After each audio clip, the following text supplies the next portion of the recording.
The Oklahoma Sooners are heading into the 2025 season with pressure absolutely mounting on the head coach, Brent Venables. Now he's entering his fourth year in Norman. He's got a 22-17 record. He's coming off another disappointing 6-7 year in 2024. They were 2-6 in the SEC last year. Now, big win over Alabama late in the season. That helped get them to a bowl game. The defense looked like a Venables unit last fall. It posted its best statistical year since 2009, but the offense completely collapsed. They had a battered offensive line, a revolving door at quarterback, a decimated receiving core. Venables' response was a full reset on that side of the ball. They brought in offensive coordinator Ben Arbuckle from Washington State, who I love because he was great at Western Kentucky as well. And then, of course, the quarterback, John Mateer, is going to come in to run his system. That's a good thing. This is not playoff or bust this year, but they certainly cannot have another losing season. The Sooners' offense is the wild card. Arbuckle's scheme is wide open, very quarterback-friendly, built for tempo. Mateer already knows it inside and out. At Washington State, he threw for over 3,100 yards. He ran for more than 1,000.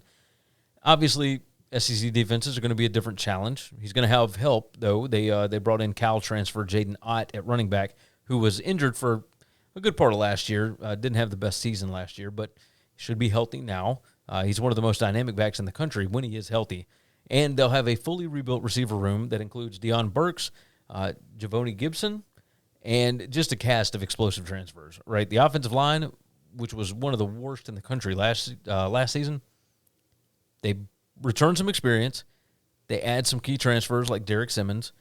If the unit improves even modestly, they should finally be able to score some points again, which is going to help. Defensively, Venables has built a roster that's capable of winning in the SEC.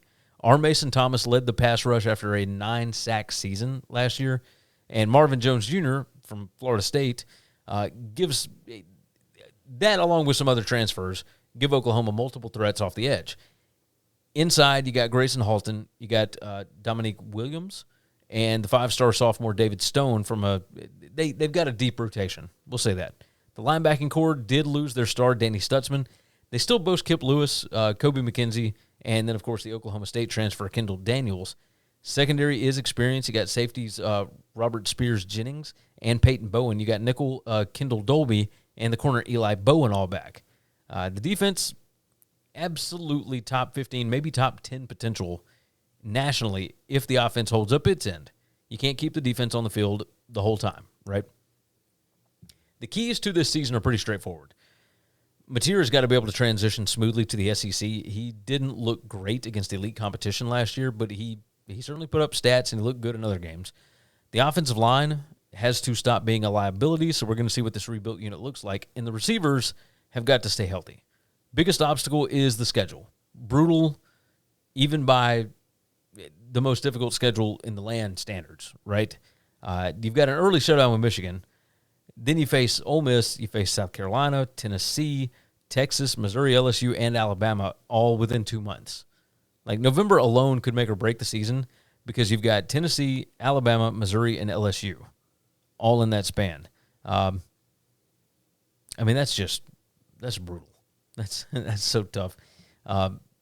If Oklahoma can survive the back end stretch and protect home field, 9 or 10 wins are certainly within reach with this team. But if you start to stumble again offensively, you're probably looking at 6 or 7 wins again, and that would leave Venables firmly on the hot seat. The win total now has moved up. It is at 7.5. There were a lot of buyers at 6.5. So we're now at 7.5. The odds are plus 112 to the over. That's an implied probability of 47+%. Very interesting. So they say that it's pretty close to a coin flip that this team wins 8 games. The odds to win the SEC are plus 200, which is basically a third, so 33 point whatever percent. And the odds to make the CFP this season are plus 470, which is about 17.5% probability. I have kind of bought into the Sooners this season. It's not because of the quarterback, and the schedule is still really difficult. I've got the Sooners 8-4 this season, and I've got them going 3-4 in their last 7 after they start off 5-0. I love the defense. I think the defense is going to be great. I think the offense is going to be just good enough. So 8-4, I think, would be really good against this schedule. I think Venables gets another year. Thanks for listening to Winning Cures Everything. Make sure and follow me on Twitter @GaryWCE. If you want to toss in a question, you can email me, Gary@winningcureseverything.com. Make sure and hit that subscribe button, and we'll see you next time.